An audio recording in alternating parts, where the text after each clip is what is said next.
Hello! So you've just started Final Fantasy XIV, you've created your Warrior of Light, and now you're stuck on picking a job. You saw how white mages have a funny gap closer now, and you think to yourself, I want to do that. So you became a white mage. White mage is a healer that uses a lot of peer heals. This job got probably one of the funniest changes when Dawntrail came out, but they also got some new abilities as well. So let's take a look. Let's start with your DPS spells. Stone or Glare is your main DPS spell. You should be pressing this anytime you're not healing. Arrow or Dia is your damage overtime spell. Make sure to keep this dot up as much as possible and aim to refresh it when it's at 4 seconds or less. Holy is your AoE spell. Holy is a bit special because it also applies a stun to any enemy that's hit by it, excluding most bosses. You should be pressing Holy anytime you're in a dungeon pool and don't need to heal, as this stun is very useful for big packs of mobs. At level 30, you'll learn Presence of Mind. This ability will reduce your spellcast time and recast time by 20% for 15 seconds, making you able to cast spells faster. This ability should be used to spam Stone or Glare whenever it's up. However, at level 92, using Presence of Mind will give you 3 stacks of Sacred Sight. These Sacred Sight stacks allow you to use Glare 4, which is a strong AoE spell that is also an instant cast. So make sure to use Glare 4 3 times as well. You can also use Presence of Mind in order to spam Holy a lot faster in dungeon pulls. Just make sure to use Glare 4 3 times and heal if you need to as well. At level 56, you could use a Size, which will do AoE damage, heal yourself and your party, and give you 500 MP. A Size is extremely useful for all 3 of these. You should primarily use a Size off cooldown, since the damage output is really good, but you could use it for the heal as well. Just know it's not super strong. Moving on to your healing spells. Cure 1 is a single target healing spell that has a 15% chance of proccing free cure at level 32, which will allow you to use Cure 2, a much stronger healing spell, for no MP cost. The main reason why free cure exists is because Cure 1 costs 400 MP, while Cure 2 costs 1000 MP. However, you should never use Cure 1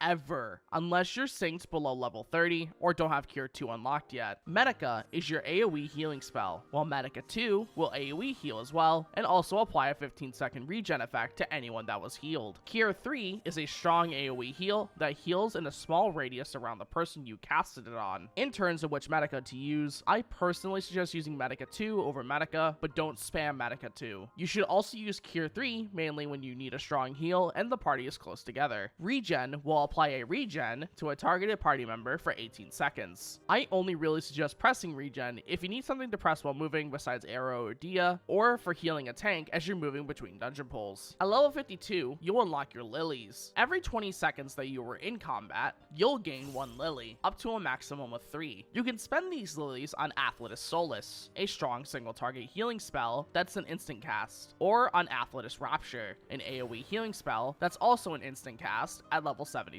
At level 74, anytime you use either Solus or Rapture, you'll nourish the Blood Lily, and once you fully nourish the Blood Lily, you can use Athletus Misery, which is a very strong AoE DPS spell. When it comes to your Lilies, you should try to use them as much as possible, as you want to get as many uses of Misery as you can. Just make sure to use Misery before using another Lily, so you don't overcap your Blood Lilies. Before we go on, if you're enjoying this video so far, I highly suggest you subscribe and leave a like, as it helps a lot. If you want to support me even further, you can hit the join button and become a member, or become a member on my Ko-Fi page. I'm letting all the tiers on YouTube and my Ko-Fi supporters vote on which guide I do next, plus some extra stuff coming in the future. I appreciate any and all support, so thanks so much if you join. Onto the healing abilities. Benediction will instantly restore a targeted party member's HP to full. This is very useful on tanks and dungeon pulls if they're getting very low, or if someone just raised and you want to top them up very quickly. Asylum will allow you to place a bubble on the ground for 24 seconds. Anytime you or any party member steps into the bubble, you'll get a regen effect. Stepping out of the bubble will make you lose the regen after a little bit. At level 78, Asylum will also increase HP recovery from healing actions by 10% as well whenever you're in the bubble. You can use Asylum to help with healing the party over the course of the 24-second duration, as long as people stay in the bubble. Tetragrammaton is a strong single target heal that you get a second charge of at level 98. You can use Tetra in order to spot heal someone if they took a hit, or to heal a party member that just got raised. Plenary Indulgence will give a 10-second buff called Confession to yourself and nearby party members. Anytime you use an AoE healing spell, Plenary will do an extra bit of healing on top. This is very helpful whenever you're trying to use these AoE healing spells to heal a large amount. Temperance will make you grow wings, increase your healing magic potency by 20%, and reduce damage taken by 10% for yourself and nearby party members for 20 seconds. At level 100, after using Temperance, you can use Divine Caress, which gives a 10-second shield. When the timer runs out, or if the shield breaks, it will give a 15-second regen effect. Temperance is your big mitigation ability. This should be pressed before any big raid-wide attacks, or if there's a damaging mechanic. You should also use Divine Caress with Temperance as well, as both the shield and regen help with mitigation and healing. Liturgy of the Bell, when used, will place a flower on the ground for 20 seconds and give you 5 stacks. Anytime you take damage, shields don't count by the way, the flower will use one of your stacks and pulse an AoE heal. This can be triggered once per second. Once the timer expires, or if you're ended early by pressing the button again, it'll use up the remaining stacks to do another AoE heal that's stronger the more stacks you had left. Liturgy can be very useful when it comes to raid wides that have bleeds, as each tick from it will cause a pulse. You can also use it for multi-hit stacks. While it might not pulse for each hit, you could still get a couple of pulses and end it after to top everyone up. Ethereal Shift will make you dash 15 yalms in front of you. This is why Mage's gap closer, and it's very funny, but it actually can be useful if you're in a bad spot and need to move fast, or if you need to move to your party quickly to use an AoE heal. Thin Air will make your next spell have no MP cost. You also have 2 charges of this ability. Thin Air is extremely useful on high MP spells like Raise, your resurrection spell, or Cure 3, so you don't dump all your MP on raising or healing the party. Divine Benison will apply a shield to a targeted party member. Benison can be useful for protecting yourself or another party member from an attack if you're fast enough, or for helping protect a tank during a dungeon pull or from tank busters. Aqua Veil can be given to a targeted party member and will reduce damage taken by 15% for 8 seconds. You can use Aqua Veil to help tanks with tank busters, or to help someone survive an attack if they're low on HP. Overall though, I think White Mage is in a decent spot right now. While Astro can do some crazy stuff, I still enjoy the simplicity of White Mage, and it's my go-to healer for pure healing. That silly dash is still super funny. But yeah, that basically sums up White Mage, so bye!